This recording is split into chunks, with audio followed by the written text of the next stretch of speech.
Hello guys, hi, what's up? Welcome to my channel and today again a very interesting and super interesting session is going to be there.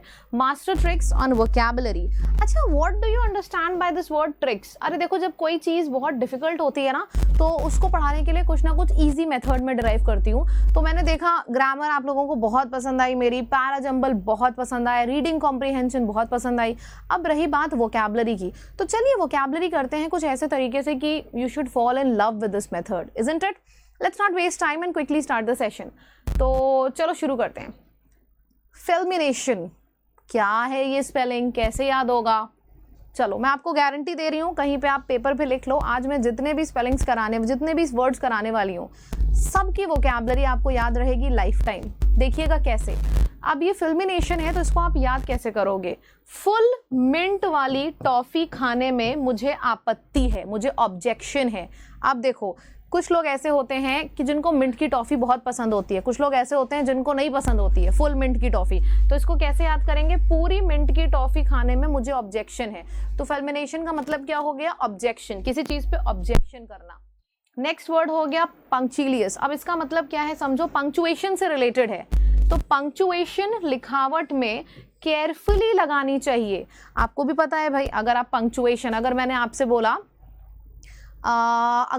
बोला let's eat mom, अगर मैंने आपसे बोला let's eat mom, तो इसका क्या मतलब है? माँ को खा लें? नहीं। अगर मैंने कॉमा लगा दिया तो इसका मतलब क्या हुआ कि आप मम्मी से कह रहे हो मम्मी चलो खाना खाया जाए। तो देखा पंक्चुएशन का कितना इंपॉर्टेंट रोल है। तो बस पंक्चुएशन का बहुत इंपॉर्टेंट रोल है। इसका मतलब पंक्चुअलियस का मतलब क्या हो गया? केयरफुल, बहुत ज़्यादा केयरफुल होना। पंक्चुएशन लगाने में हम लोग बहुत केयरफुल होते हैं ना, उसी तरीके से पंक्चुएशन का मतलब हो गया केयरफुल। नेक्स्ट वर्ड है बिसमिर्च। अब इसको कैसे याद करेंगे? बस मिर्च डालकर उसने सब्जी की रेप्यूटेशन खराब कर दी। तो इसका मतलब क्या होगा? बिसमिर्च को कैसे याद करेंगे? सब्जी बहुत टेस्टी से बनी, आपने बस उसमें मिर्च डाल दी और पूरी की पूरी रेपुटेशन खराब हो गई सब्जी की। याद हो गया ये वर्ड लाइफ टाइम के लिए? बिसमिर्च यानी कि रेपुटेशन खराब करना किसी भी चीज़ की। नेक्स्ट वर्ड है प्लॉडेट। प्लॉडेट वर्ड का मतलब क्या होता है? प्लीज ऑडिट कर दीजिए, मैं आपकी प्रशंसा करूंगा। प्लॉडेट मतलब कि मैंने आपको कुछ काम दिया है, उसको प्लीज ऐसे मत दो, ऑडिट करके दो। अगर आप ऑडिट करके दोगे तो मैं बहुत प्रशंसा करूंगा आपकी। सोचो आपने किसी को काम दिया है कुछ क्वेश्चंस बनाने के लिए, उसने ऐसे ही गंदी संदी राइटिंग में क्वेश्चन बनाया, पंक्चुएशन वगैरह नहीं लगाई, आपको दे दिया। तो आपने बोला प्लीज इसको ऑडिट सही से करो, प्लीज इसको सही से ऑडिट करो। तो प्लॉडेट क्या हो गया? प्लीज ऑडिट करो ताकि मैं तुम्हारी तारीफ करूं। तो प्लॉडेट का मतलब क्या हो गया? प्रशंसा करना, तारीफ करना। नेक्स्ट वर्ड है सकम्ब। अब इसको कैसे याद करेंगे? सबने कुंभ में नदी के सामने अपने घुटने टेक दिए, यानी कि फेल टू रेजिस्ट प्रेशर, आगे किसी के आगे घुटने टेक देना। अच्छा एक बात बताओ सिंपल सी, कुंभ की भीड़ में कभी आप लोगों ने कुंभ मेले में अगर आप गए होगे, हुआ ही था तो देखा होगा कि कुंभ की भीड़ इतनी होती है ना कि उसको आप संभालना मुश्किल होता है। इतनी भीड़ के आगे आपने घुटने टेक दिए, यार भाई अब हमसे नहीं हो पाएगा, अब हम नहीं चल पाएंगे, इतनी भीड़ है अब हम नहीं चल पाएंगे, घुटने टेक दिए मतलब वहीं बैठ गए। ठीक है, तो सकम को कैसे याद करेंगे कि कुंभ के मेले में सबने घुटने टेक दिए, यानी कि बस आगे घुटने टेक देना कि यार बस अब नहीं हो पाएगा। ठीक है, तो इसको बोलेंगे सकम्ब। नेक्स्ट है मैलवोलेंट। इसको कैसे याद करेंगे? उस मेल ने बहुत ज़्यादा वॉल्यूम बढ़ाया था, यानी कि evil minded। अब देखो इसको कैसे याद करना है। आपका एग्जाम है, कोई एक लड़का आपके घर के बगल में रहता है, लड़के को मेल बोलते हैं ना, तो बस आप कह रहे हो उससे मेरा पेपर है यार, वॉल्यूम धीरे कर लो, और वो वॉल्यूम तेज किए जा रहा है। इसका मतलब क्या है? He is very bad man, he is an evil minded person, कि बस वो वॉल्यूम बढ़ाया जा रहा है। तो मेल वॉलेंट को कैसे याद करेंगे? मेल वॉल्यूम बढ़ाया जा रहा है। आप कह रहे हो कम करो, पेपर है, नहीं कर रहा है, बढ़ाया जा रहा है, मतलब वो ईविल माइंडेड है।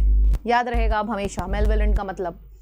नेक्स्ट है इफीट। इफीट का मतलब होता है इफ ईट से मारो तो वीक हो जाएगा। सिंपल सी चीज़ है, किसी भी बेहतरीन से बेहतरीन पेंटिंग रखी है, आप उसको ईट से मारे जा रहे हो, वीक हो जाएगी, टूट जाएगी, गिर जाएगी पेंटिंग।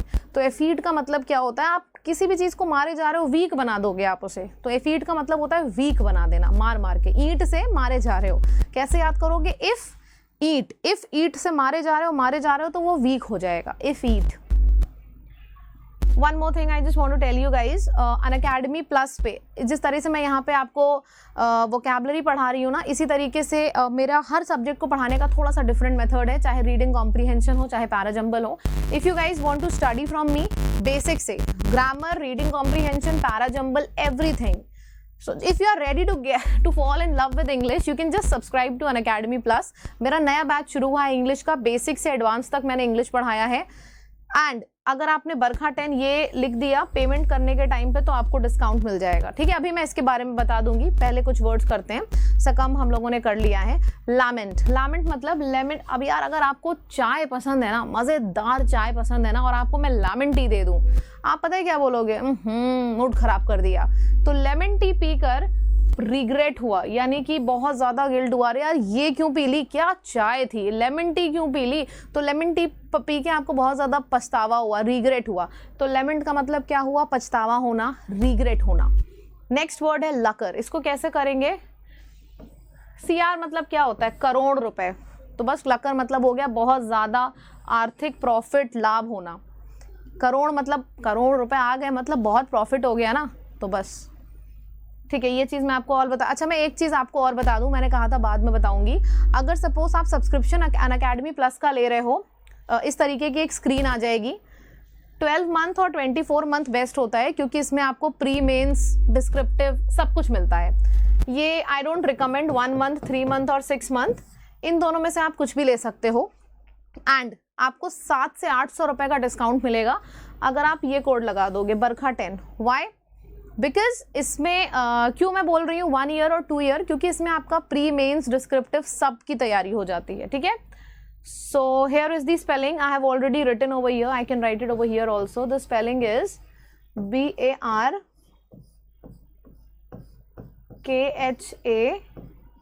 And then 10. बरखा और 10 के बीच में स्पेस नहीं है. So this is it. एक चीज़ और मैं आप लोगों को बता दूं, एक चीज़ मैं यहाँ पे और आपको बताना चाह रही हूँ सबको. ये जो जिस तरीके से मैंने वोकैबुलरी आपको पढ़ाई है, लामेंट, लेमन में टी डालोगे रिग्रेट होगा कि यार मेरी चाय कितनी बढ़िया थी, मैंने क्या ये पी लिया. तो इस तरीके से मैंने कंप्लीट और भी वोकैबुलरी कराई है. आपको आइडिया भी नहीं लगा होगा, 7-8 मिनट में मैंने जितने वर्ड्स यहाँ पे कराए हैं. कोई भी वर्ड आप उठा के मैं आपसे पूछ लूँ, सकम्ब, कुंभ में घुटने टेक दिए, लेमेंट, रिग्रेट होना. याद आ रही हैं चीज़ें जो मैंने अभी अभी कराई हैं? याद रहेंगी, अभी भी रहेंगी, हमेशा रहेंगी, क्योंकि ये एक नई मेथोडोलॉजी है चीज़ों को पढ़ने की, चीज़ों को समझने की, वोकैबुलरी. ठीक है. So I have just tried my best to make you fall in love with this method of teaching. And सब कुछ समझ में बाकी आई हो गया. पंक्चुएशन को लगना बहुत केयरफुली लगाया जाता है, तो इसका मतलब केयरफुल हो गया. इसी तरीके से बहुत अमेजिंग सेशंस यहाँ पे आएंगे. Don't forget to subscribe it. And मिलते रहेंगे, बस आप लोग लाइव पढ़ो. डिस्क्रिप्शन में लिंक में फ्री क्लासेस के बारे में भी मेरा दिया हुआ है, आप देख सकते हो. लेकिन इसी मेथड में मैं और भी वोकैबुलरी कराने वाली हूँ, क्योंकि मैंने देखा कि आपको ये बहुत पसंद आ रही है. एक बार आपको रिवाइज करना पड़ेगा. लाइक बटन पे कर लो क्लिक, ताकि आपके ड्राफ्ट में सेव हो जाए. एक बार रिवाइज करोगे ना, लाइफ टाइम याद रहेगा. चलो मिलते हैं फिर नेक्स्ट सेशन में. Bye bye guys, take care.